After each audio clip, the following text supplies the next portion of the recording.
Hi, today I will cover Lab 3 of Physics 2211, the black hole. So I will be going over the purpose of the lab and a preview of the results, explaining the physics principles and context of the lab, going into further explanation of the data, showing the glow script and the results, and answering questions and the conclusions. In this lab, we will observe the mass of a unique black hole, then we will create a trajectory that allows for a ship to orbit, fly near, and return without crashing.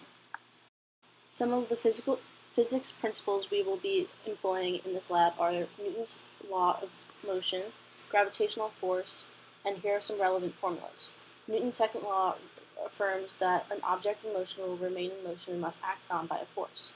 Gravitational force affirms that the path of an object with mass will attract to each other. In this case, our objects are the planet and the ship.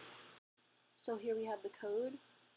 I was able to change the star mass to 2.0 to the 10 to the 30th.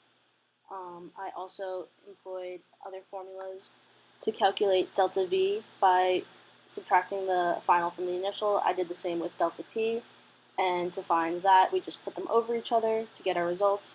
And then for f hat, we just use the normalization, and same thing, similar for the perpendicular and otherwise. So more about that code, we still had to do our final calculations for fnet parallel and fnet perpendicular, which you can see here, and we also found a better way to showcase the vectors and the arrows that were going to be shown in our glow script model.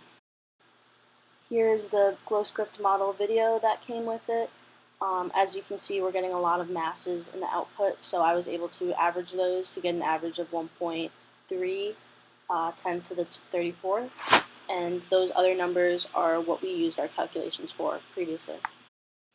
For the second part of our experiment, we changed into looking for the ship and the force of the ship for the trajectory as to not crash our ship. And so here's the model that was generated by GlowScript. As you can see, we came up with two different trajectories, one where we have a safe trajectory and one where we do not. So some questions that might have arisen during this experiment could be how the net force and its parallel and perpendicular components are different from the rate of change of the momentum and its parallel and perpendicular components. The way in which these components are different in part 1 is we just look at the value of f net and the rate of change of momentum, and we were able to say that they were equal from deduction and what we were looking to accomplish in this lab. Another question that might have arisen is what initial velocity would be needed to have our orbit around the black hole. So here I used trial and error to come up with my numbers from GlowScript. The GlowScript model was able to show me that the numbers in the x component for the initial velocity would be around negative 3.01 to 10 to the 7th, and then the y component would be 1 positive 0.9 in 10 to the 8th, and this would give me a pretty good estimate for the orbit. Some possible experimental errors that might have occurred during this lab are misentered numbers and rounding errors. There wasn't really too many areas for experimental errors in this lab just because of the nature of the coding and how it was mostly computational.